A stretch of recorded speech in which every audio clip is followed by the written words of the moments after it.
Have you ever played games out in the woods with your friends? Like hide and seek, seeing who could get the most spooked? I used to live for that kind of thing.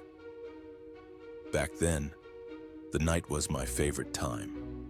I was always the one daring my friends to join me after dark, into the woods behind my house.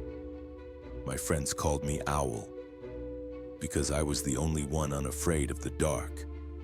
This particular night, I wolfed down my dinner, hardly tasting it.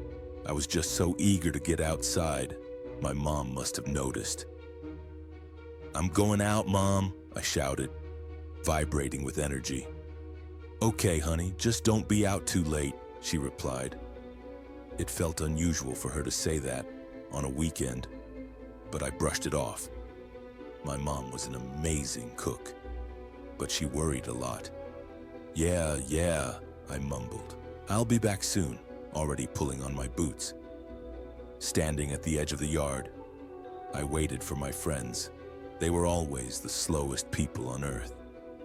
Finally, I saw their flashlights bouncing up the street and let out a loud sigh. "Took you guys long enough," I said, as they approached. "Same to you, Leo," Ethan quipped back, ever the sarcastic one. But disappointment crept in. Only 2 of them came. Usually, we had a crew of 5 or 6. Tonight it was just Ethan and Sam. Sam, the scaredy cat of our group. "Where's everyone else?" I asked, my face dropping. "I don't think they wanted to come out," Sam whispered, almost inaudible. I didn't really want to either. That was Sam for you. Never the adventurous type. "So, what should we play besides hide and seek?" Ethan asked, glancing around. Sam stood there, chewing his lip. "We could just explore," I suggested. These woods were full of secrets, and we hadn't discovered all of them yet. Ethan nodded in agreement. "Good enough for me." "Let's go then," I declared, enthusiasm blazing. "Are you sure?" Sam asked, hugging his arms to his chest. "It's really dark and creepy out here." I flashed my light in his face for a second. He flinched, letting out a sigh of surrender. He was coming with us. I was 15, almost 16. We walked deep into the woods. Farther than ever before, for a good half hour we pushed on. The trees grew thicker, their branches swallowing the sounds of our neighborhood. We stepped into silence then. Something unfamiliar stood before us, a huge tall fence, crowned with rolls of barbed wire, old and rusty. It seemed from another time. A crooked sign warned us, "Keep out." Graffiti covered its surface, but some of it was odd. Streaks of dark red paint, dried and crusted. The fence hummed, a low, quiet menace. We followed it along. Climbing would be impossible, and then Sam pointed. "Hey, look!" Our flashlights revealed it. A hole in the fence, perfectly smooth, like a giant cookie cutter had sliced through.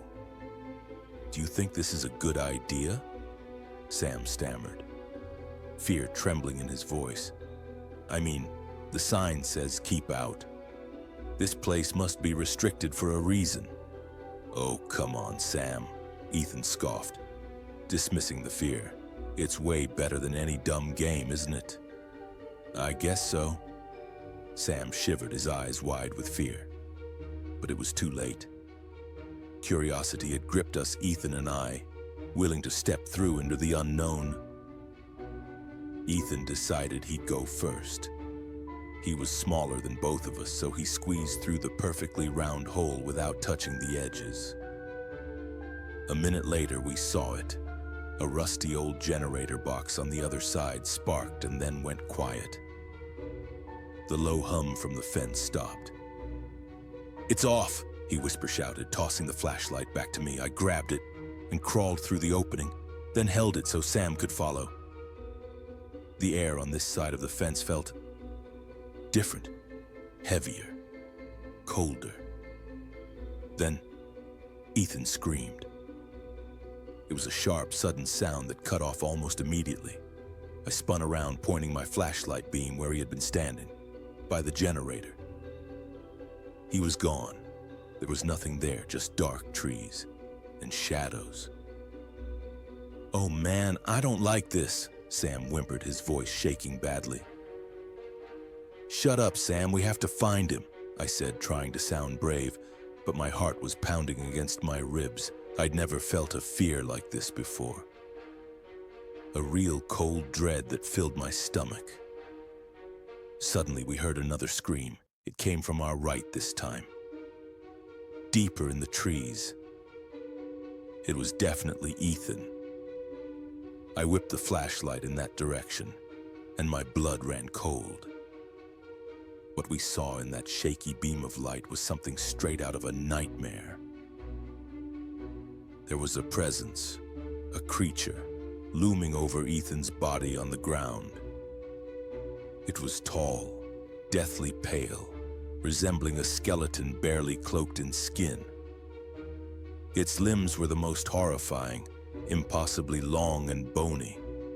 It seemed as if flesh and muscle only appeared halfway down its arms, stretching to its long, sharp fingertips. Half of its head retained human features, but the other half was grotesquely caved in, smashed. Then its hands, hauntingly like white gloves, came crashing down on Ethan's head. A hideous, wet crunching was all that followed. The creature turned to face us, tilting its head upward. It had no eyes, no sockets, no nose, only a dark, gaping mouth. "Run!" I screamed. That single word, it provoked the creature. It released a low, gurgling sound and staggered after us like a twisted, broken zombie. We scrambled towards the fence, diving through a narrow hole. I stumbled as I emerged on the other side.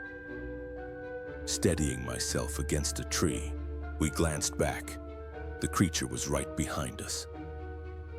It did not bother with the hole. Instead, it reached out a long, bony hand, tearing a jagged rip in the fence, as though it were mere paper. Just then, Sam tripped. His foot was ensnared by a low strand of old barbed wire on the ground. Before I could react, the creature was upon him. It lifted its foot and stomped down hard on Sam's chest. He coughed, blood escaping his lips. The creature stomped again, and Sam went still. I didn't know which way to go. My mind was blank with terror. Thoughts were screaming in my head, but none of them made sense. I was lost. Lost. And about to die, so I just ran. I didn't look back. I ran and ran until I burst out from the tree line onto the familiar pavement of my street. I risked one last glance over my shoulder. The creature wasn't there anymore. The woods were dark and silent once again. I scrambled across the road to my house, fumbled with the door, fell inside. Then, everything went black. I live with that memory every single day. I live in paranoia, waiting. I'm too scared to go outside anymore. Not to school, not to the store, not anywhere. I just sit in my room and watch the tree line, waiting for that white thing to come back and finish the job. It's going to get me, I know it is. So I have one last warning for you. Don't go into the woods. Not at night. Not in the day. Not ever.